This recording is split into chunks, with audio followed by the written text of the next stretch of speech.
He's gonna have stun, and then after that, we're gonna charge. There it is. That's charge.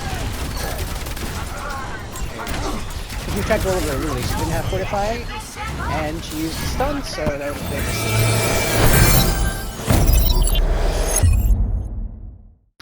Hello boys and girls, ladies and gentlemen, welcome to today's video. Today's video is your weekly gameplay of some tank action. If you guys want to learn, this series is to the people that want to get better at tank. Tank is the absolute hands down the most complicated role in the entire game. So if you want to learn, this series is for people that want to get better at tanking.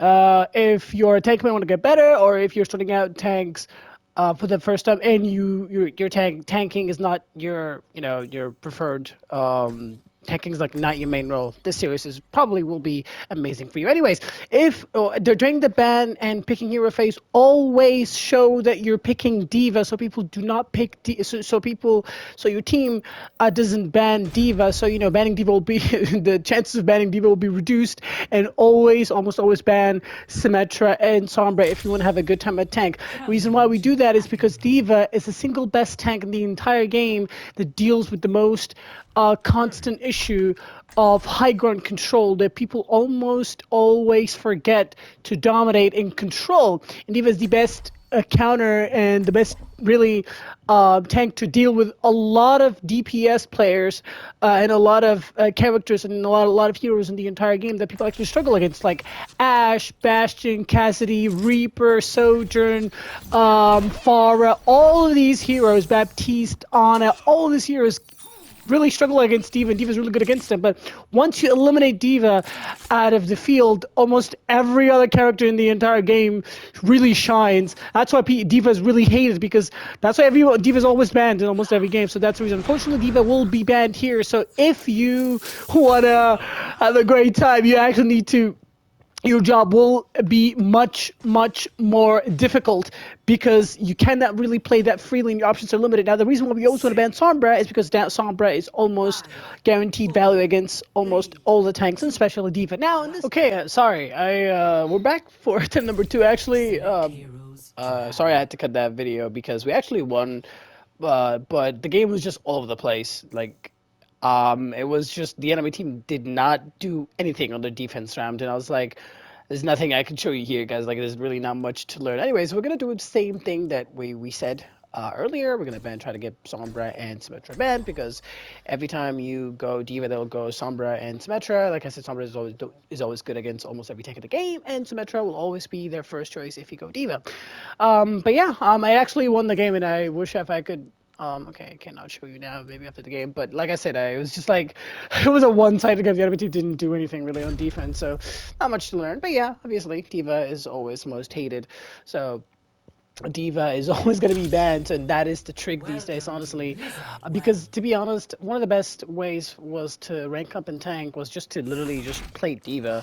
And now that D.Va is banned, a lot of hitscan players, like if you're a DPS player, you can rank up easily. Just get D.Va banned and you can play almost anything and you can rank up if you're good enough. But now on tank, it's just much difficult to actually play, because it's usually the DPS.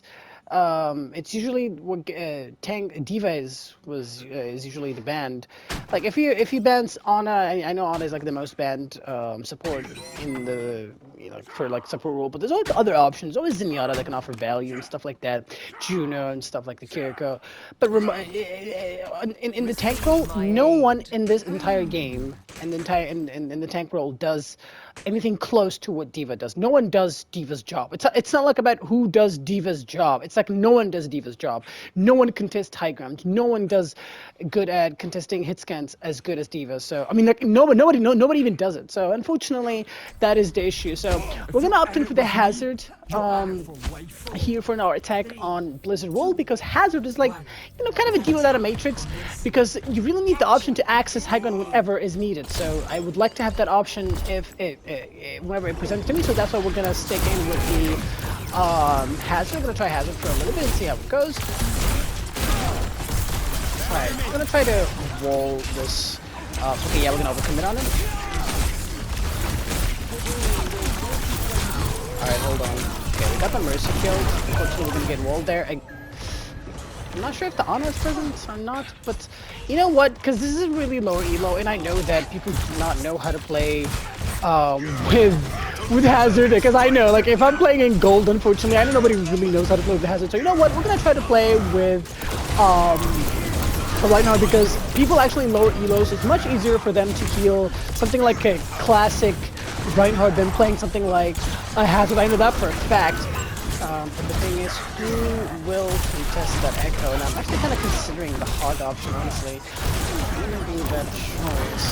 And yeah, it goes. We're gonna try to give this a shot though, but I'm definitely considering trying to block the rock. Never mind, because I got greedy and I wanted to kill both supports. Obviously, this is just a, like I said, like the supports are gonna do much better if you just play Reinhardt, especially if presented itself. Because this is one of the rare I mean, really, this is like one of the rare scenarios where I actually go Ryan, especially because the only reason is the option, I mean, the opportunity presents itself. I can go Ryan here, I can afford to. They don't have an Ana and they have a Sigma, and I can just literally walk around the Sigma by just literally walking it. So, by literally just, it's like a just game sense, a no-brainer. They have Sigma and you're Reinhardt, and they have no sleeps, no nothing, no stuns, no Cassidy, no Bastion.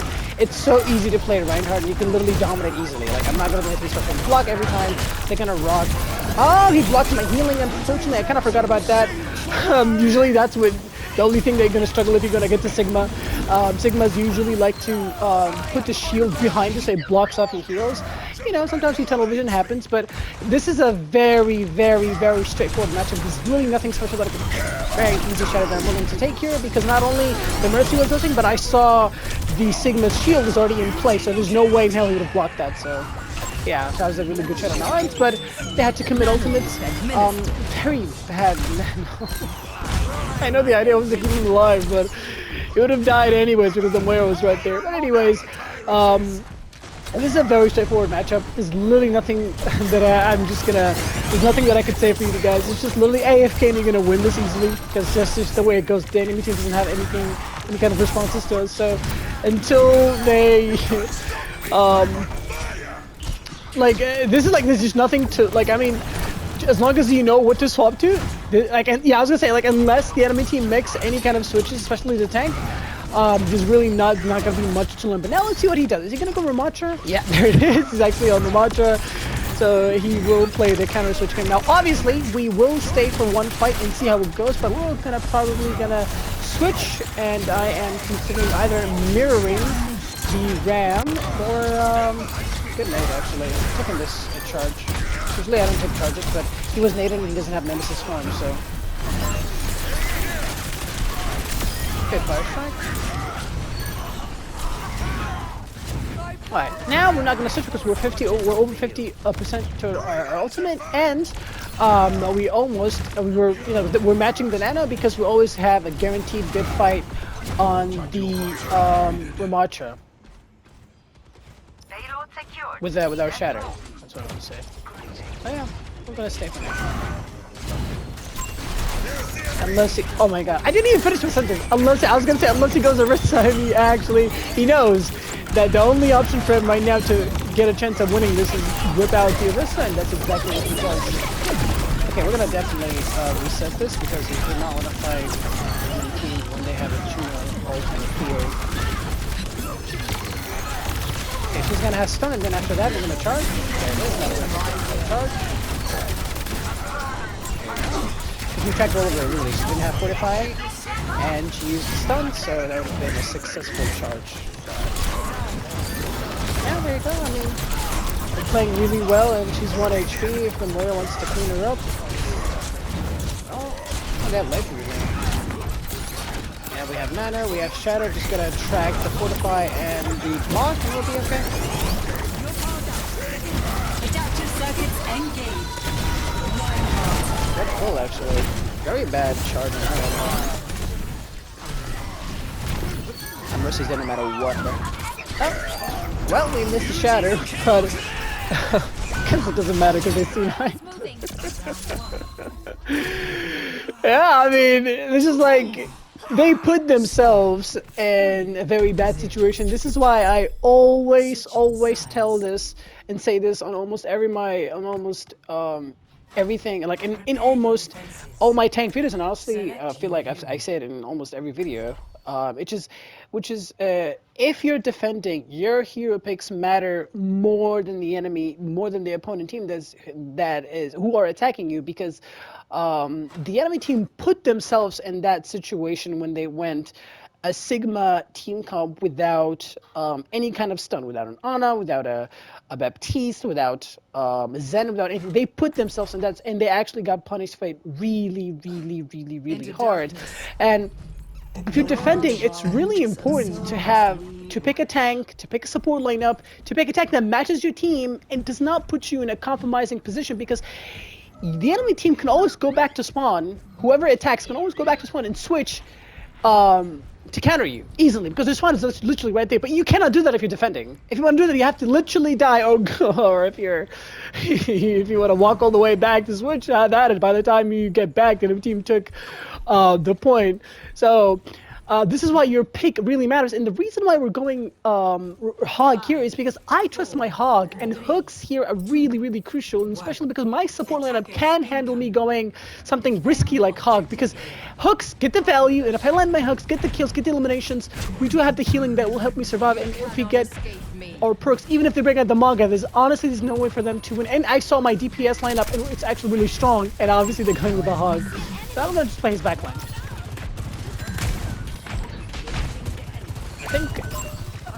Yeah, he's really one. There's just really no way. Oh, I guess there's no way he's gonna survive, but unless he has a life fever. Okay, well, now that we know his entire matchup, now we're gonna just. That hook works, I guess. As you guys can see, like, that's why I went Hog, because even if they mirror, we have the nade advantage, and there's no way in hell a Hog without an Ana is gonna win against a Hog that with an Ana. It's just the way that Overwatch is unfortunately made.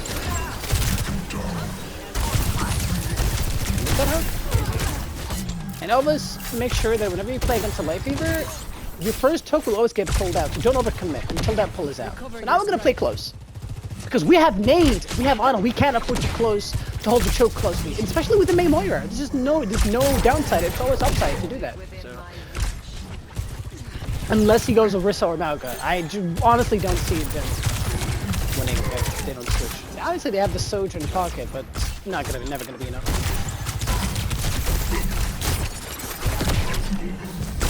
Again, doesn't matter.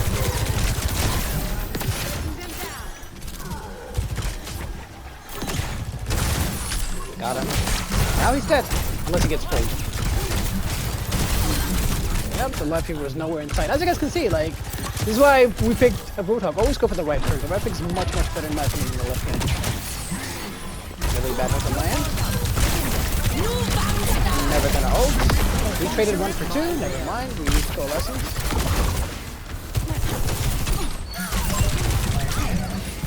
What the hell is that hook? Wait, I have an idea. Can I move the Hog all the way to the other one?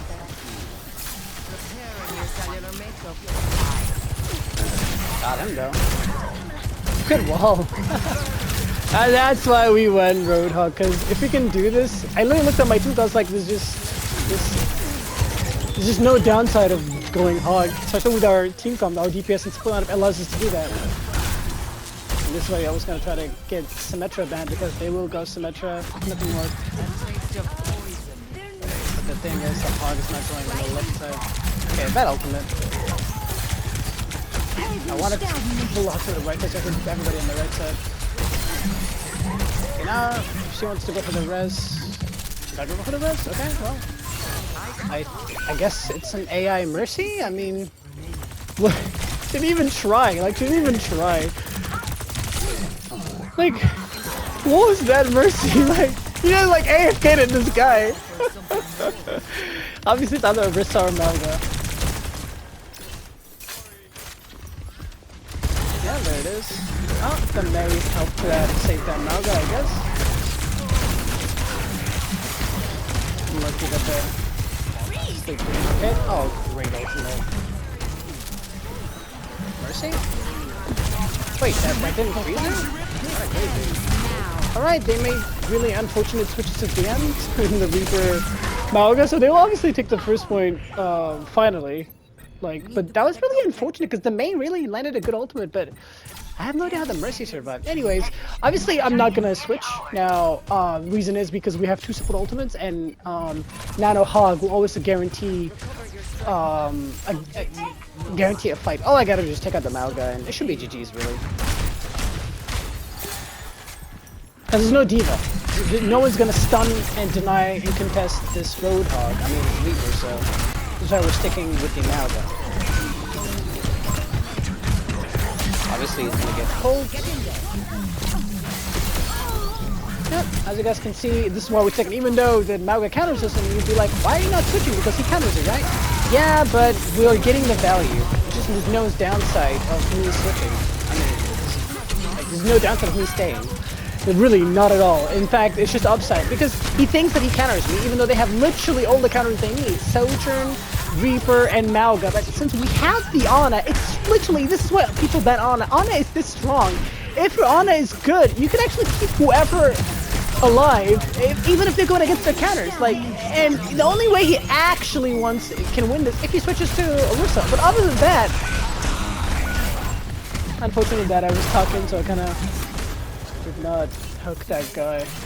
Maybe if we can get someone in the corner, I'll definitely take the ult here. Oh yeah, I'm definitely not gonna. Yeah, I'm gonna just die so I can reset. But this is why people ban Ana. Ana is literally this powerful. Rightfully so, people ban her, honestly. So as you guys can see, we're still not switching because we have our ultimate. We have 50 to another nano. And by the way, one of the like underrated advantages of playing Hog with an Ana, even though you're going against your counters, as long as they don't have an Ana of their own, unless you have a Kiriko, you're actually giving your Ana like you're like a freaking old battery for the Ana. You're literally getting nanos pretty much per fight. So like, the reason why Ana is just, this is why people just want to get Ana banned. And like I said, as long as they don't have an Ana, like if they have an Ana, yes, I will switch off the Hog.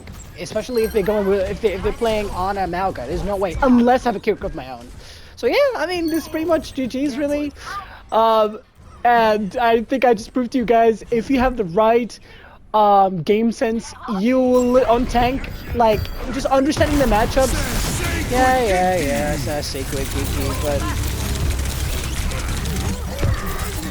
I mean, just A or E for effort, is it? E for effort? E for effort, is it A? And yeah, I mean, you think that I'm making it much easier than it looks like, but it is easier. It is this easy, honestly. If you just have, especially if you have a duo that understands you or you synergize well with, or a duo that flexible enough to actually switch with you on support to help you deal with a lot of situations, you're literally gonna be unstoppable. And this game is just the proof and the best demonstration of how easy it is to tank if you have just literally the game just to understand what to run, when to run, and how to run it. And I really hope you guys enjoyed this one. Boys and girls, thank you guys for watching. Thank you guys for stopping by. We hope you guys enjoyed. If you did, like the video if you enjoyed. Subscribe if you enjoyed with friends if you didn't it too. And before I end the video, I'd like to show you guys that I did not lie. And I actually won the last game, and yeah, it was the Akenwald game, as you guys saw in the intro. And yeah, I mean, before I end the video, I'd like to say, if you want to support me even more, you can always, I mean, over 70% of people who are watching my videos are not subscribed. So please, if you enjoyed the content, if you want to, might as well stick around and subscribe, like all that good stuff. And if you want to support me directly, you can always join the membership, or you can subscribe to my Twitch with the same name as my YouTube. I wish to catch you guys all into the next one. Bye.